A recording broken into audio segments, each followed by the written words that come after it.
Action! Hey everybody, good morning. I'm Kevin Kaufman. This is Fred Weaver. We are Group 4610, Arizona's premier short sale team. We're also California's premier short sale team. Trent, we're coming after you. Watch your back. Yeah. Wow. Telling our viewers that we're expanding into Southern California. Well, my wife actually called me out on this last night. Not last night, but last night. Saying, hey, I noticed that you've only said California once or twice in your videos about being California's premier short sale team. But you haven't said it recently. We're very humble, though. We should at least close 2 short sales there before we call ourselves the premier short sale team.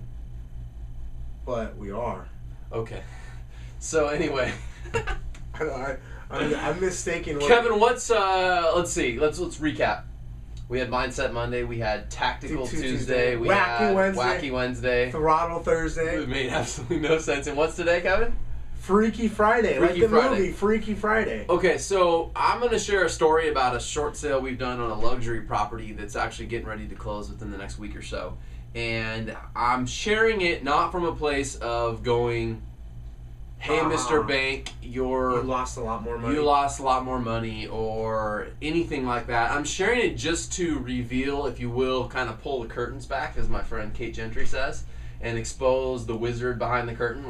Really expose what's going on behind the scene. Okay? That's all I'm looking to do. You can put your own meaning behind it. I'm just going to tell the story. Let's just share what happened. So, we took a listing a year ago, about September, October of 2009. Wasn't that long ago, or it was longer than that. Yeah. Okay, so it was definitely almost a year ago. Okay. September, October of 2009. It was right after we had that stupid idea for 1.527. Okay, got it. So we took a listing in Mesa, Arizona, and originally listed this property at like 1.5, 1.6 million. The borrowers owed about 2.4, 2.5 million on the property.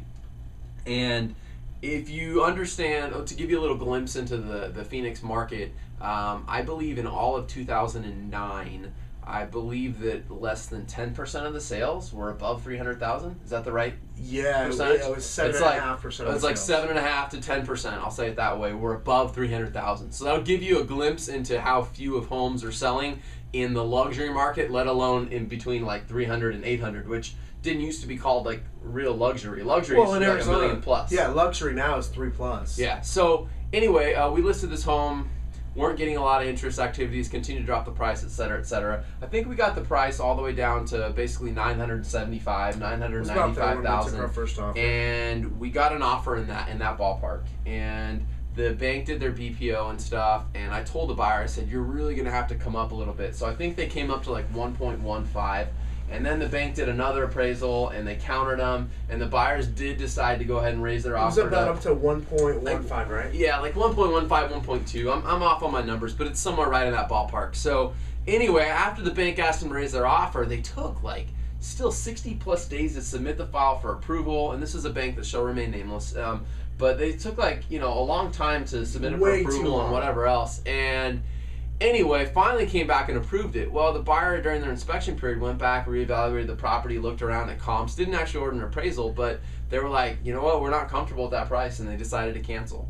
And so we went back on the market, and I eventually had to price the home as low as like $850,000, I believe. I believe that's where it was priced when we got the So we got a new offer in approximately July of this year, I think, for $850,000, and we submitted that one to the bank. And the first reaction of the bank was like, well, we told you we're not going to take. What happened to the other $300,000? What happened to the other $300,000 kind of thing? 1.1, 1.2, and we're like, well, guys, the values keep dropping. You originally did your BPOs in like first quarter of 2010, and to think that it's even worth that anymore. So they did new BPOs and appraisals. I think the new BPOs came back at like 9 or 950, like right somewhere in that ballpark. In the ballpark. And so they countered the buyers, and the buyers said no, and I couldn't blame them. They still had a strong offer compared to the BPO. Considering what's available in that price range right now. Oh, yeah. They had every right to say no. Absolutely. So the good news is that this time the bank did decide to submit it for approval, and it only took maybe 3 weeks, maybe 4 max, from the time they submitted it till the time we got an approval, or the time they said we'll review the 849 offer. And that file just got approved earlier this month or late last month in August, and it's closing here at the end of September. But I share it with you to say that the decisions of these banks and the accuracy and the time frame in which they decision things is saving them or costing them, depending upon the decision. Yeah. It's costing them hundreds of thousands of dollars. In some cases, hundreds of thousands of dollars. I mean, let's just go back to the first offer on this home. Had the initial offer, the $950 or the $1 million, whatever was the offer, Yeah. had that been approved? I mean, forget about the whole counter offer situation. That would have saved them $100,000 over what they're going to get now. Which cost us probably 60 days, and then another 60 days for them to submit the file and get it approved. Not only they got the buyers to agree to more, but they never actually got it because the buyers went, hold on a second, the market's going down. Meanwhile, this has taken us 120 days, 160 days. Why would we do this? And so essentially the bank cost themselves an additional $100,000 because they decided to play this game of, hey, let's counteroffer, let's take 60 days to approve the deal, things like that. And in a market like this, the more time you take, I mean, every day it costs you money. Absolutely. So if I could make a couple of pleas, okay? My pleas to the banks out there that are watching the show is this. Please, please, please take into consideration the price range of the homes that you're looking at. Take into consideration more than just what the BPO says as far as the value of the home, okay? I get that you want to know what's sold and that kind of thing, and that's... But let's consider the take competition. the number of active listings that are in the market, the amount of inventory. For example, on this particular home, there's somewhere in upwards of 4 to 6 years worth of inventory in that zip code for that priced home. 4 to 6 years worth of inventory. Nothing else even really needs to be said. Okay, so that's my plea to banks. My plea to agents is this: don't allow a bank to only look at their BPO value. You've got to provide them other information, especially when you're talking about luxury short sales.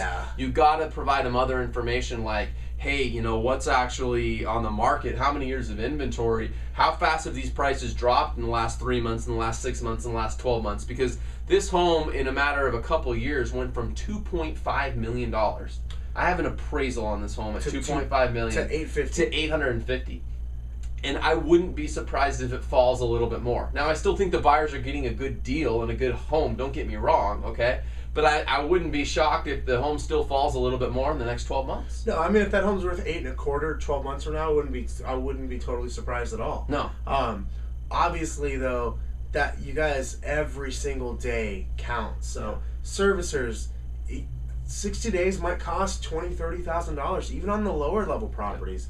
It's not just in the luxury properties, but especially in the luxury properties. Take into consideration what range you're in. My last plea is to homeowners out there, if you're watching this video, make sure you're working with somebody that knows what they're doing, not just anybody that says, I can help you and blah, blah, blah. Make sure they've got experience and results, guys. It's important you got people on your side like us and other agents throughout the country that know what they're doing. So let's wrap it up, Kevin. Let's do it. Freaky Friday has come to a close. It has. Do you need that to wrap it up too? Not yet. Okay, ready? 1, 2, 3. Short sale power hour! Short sale power hour! And cut.